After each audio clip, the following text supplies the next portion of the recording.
জয় গুরু, সবাইকে জয় গুরু। বন্দে পুরুষোত্তমম। পরম প্রেমময় শ্রী শ্রী ঠাকুর অনুকূল চন্দ্রের শ্রীচরণে প্রণাম জানিয়ে ও পরমারাধ্যা জগৎজননী শ্রী শ্রী বড়মা শ্রীচরণে প্রণাম জানিয়ে আজকের আমি আলোচনা শুরু করছি যে আমরা এই পৃথিবীতে বাঁচতে হলে সবাই কিন্তু চাই আমরা আমাদের শরীর মনে শক্তি বা তেজ থাকুক।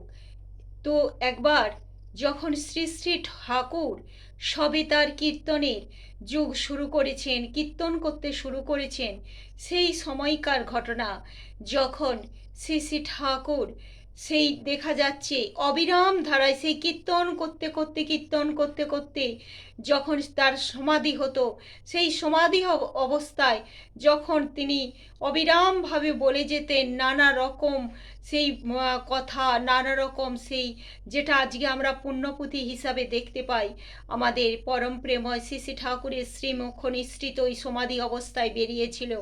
তো সেই সময় এক ভক্ত শ্রী শ্রী ঠাকুরকে বলছেন, সেই বাণীতে তিনি এমনভাবে বলেছিলেন যে তিনিই সেই শ্রীকৃষ্ণ, তিনিই সব।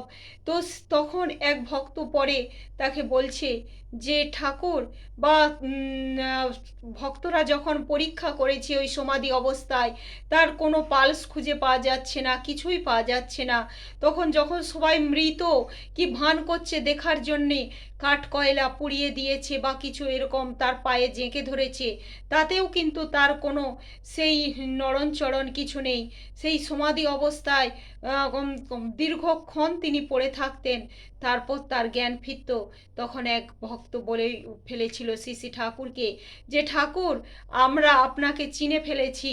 তখন শ্রী শ্রী ঠাকুর বলেছিলেন, ও কথা বলিস না, আমার মধ্যে কোনো শক্তি নেই, আমিও যেমন করে সেই শক্তিকে লাভ করেছি তোরাও সেই শক্তি লাভ করতে পারিস, তোদেরকে আমি পদ বলে দিতে পারি।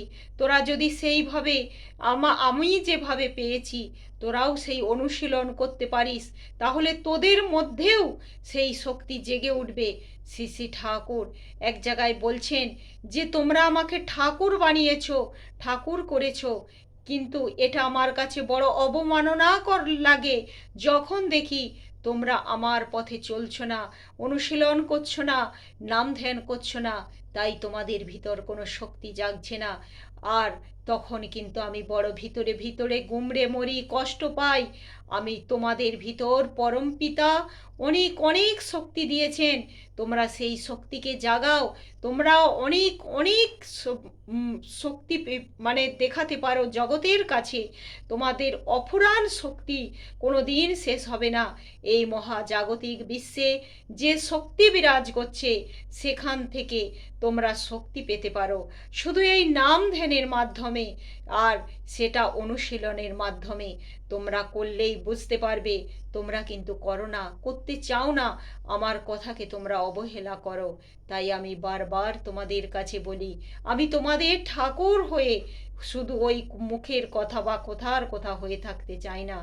আমি চাই যে তোমরা এক একজন শক্তিমান হয়ে ওঠো।